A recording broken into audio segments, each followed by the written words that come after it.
يعني مثلا اول فرضيه دي اوريدي اصلا موجوده في الديزاين بتاع الخرسانه بشكل عام، مش الكابلنج بيم بس، انه بلين سيكشنز اوف وولز، او عموما مش بلين، يعني بلين سيكشنز بيفور بيندنج ريمينز بلين افتر بيندنج. انه السكشن هو المفروض ده مش صح يا جماعه، احنا بنفترضه لكن هو ده مش صح.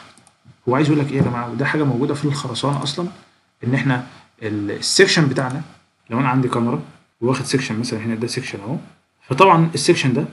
كان لو انا باصص له في الاتجاه الكاميرا عندي كده، وده كان سكشن هنا كده، فطبعا لما بيحصل بيندنج للكاميرا السكشن ده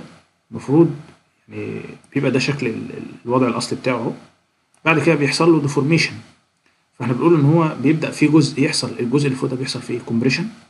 بيحصل ضغط هنا، والجزء اللي تحت بيحصل فيه تنشن بالشكل ده كده. فهو كان السكشن ده كان بلين،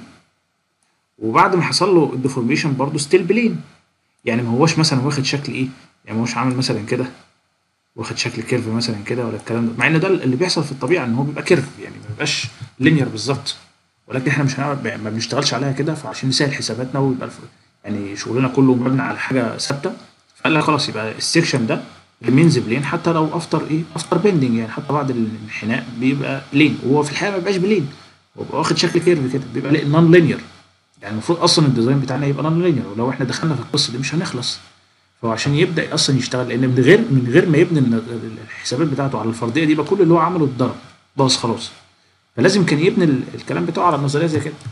فهمتوا الموضوع ماشي ازاي؟ فده طبعا بالخرسانه بشكل عام، مش على الكابلنج بيم بس.